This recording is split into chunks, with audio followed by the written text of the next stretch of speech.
Habaib datang ke Indonesia bukan untuk melas. Kami nggak diajarkan minta-minta, saudara. Jangan khawatir. Habaib datang ke Indonesia bukan untuk meraup daripada harta, enggak. Kami tidak mencari jabatan, enggak. Kenapa? Itu bukan didikan dari keluarga kami. Didikan keluarga kami, lihat bagaimana Al-Habib Salim bin Ahmad bin Jindan, saya punya kakek, keluar masuk penjara. Kenapa bisa keluar masuk penjara? Membakar semangat perjuangan masyarakat Indonesia untuk merebut kemerdekaan, saudara.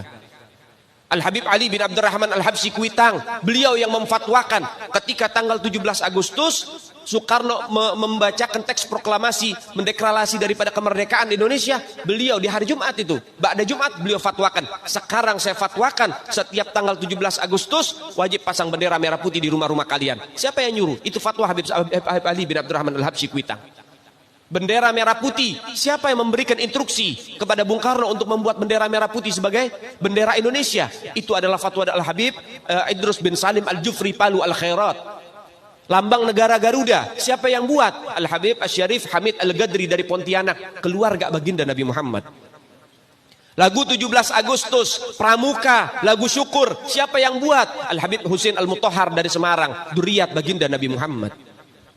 Jadi Anda jangan berpikir, ini habaib di Indonesia jasanya apa? Banyak, itu yang baru kecatat. Itu yang baru ketahuan. Masih banyak lagi daripada keluarga Nabi Muhammad yang tidak mau masuk buku karena perjuangannya ikhlas karena Allah dan Rasul. Banyak, saudara. Siapa Imam Bonjol? Semua pasti bilang pahlawan. Betul apa enggak? Imam Bonjol pahlawan Indonesia bukan? Pahlawan nasional bukan? Sekarang siapa namanya Imam Bonjol? Al-Habib Muhammad Syahabuddin, beliau habaib dari kalangan bin Syahab. Imam Bonjol itu bin Syahab, masih daripada kakeknya Habib Rizik, saudara sekalian. Itu keluarga daripada Nabiuna Muhammad, keturunan Sayyiduna Muhammad. Banyak lagi dari kalangan para dzurriyyat Nabiuna Muhammad sallallahu alaihi wasallam yang jasanya besar di Indonesia, tapi kita nggak ada yang tahu. Kenapa? Karena itu kami nggak cari popularitas, kami nggak cari madah pujian. Kami nggak cari tempat kedudukan, yang kami cari ridho Allah dan Rasulnya. Sehingga hal ini perlu diungkap, saudara sekalian. Bagaimana keluarga Nabi Muhammad jasanya besar, dan umat ini harus dihubungkan kembali dan dieratkan kembali kepada keluarga baginda Nabi Muhammad.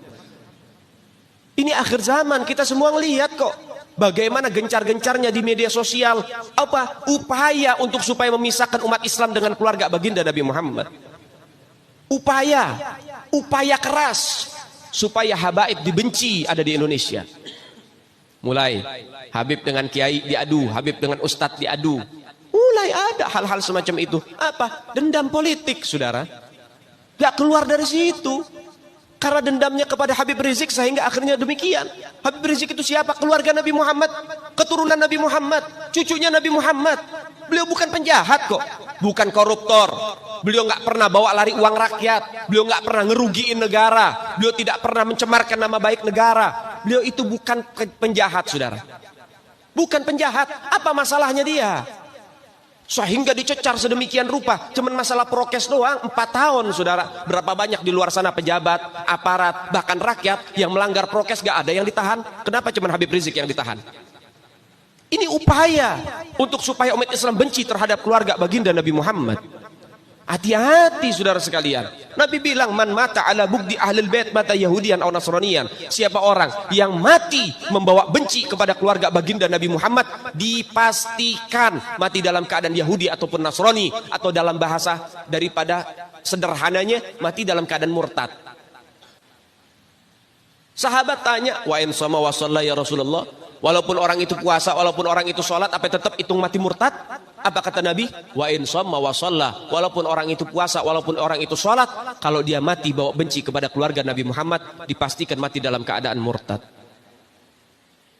Ini Nabi yang punya mau, bukan kita habaib. Dan seharusnya yang membahas masalah fadailul ahlul bait, keutamaan para habaib, bukan dari mulut saya, bukan dari mulut Habib Khalid wala Habib yang lain, bukan, tapi daripada mulut para guru-guru kita. Mereka yang lebih punya kewajiban untuk membahas masalah ini ke umat, saudara. Kenapa? Supaya tidak ada fitnah.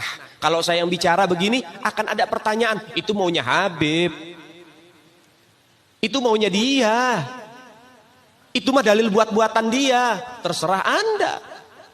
Kita tinggal menyampaikan ini dalil, menyampaikan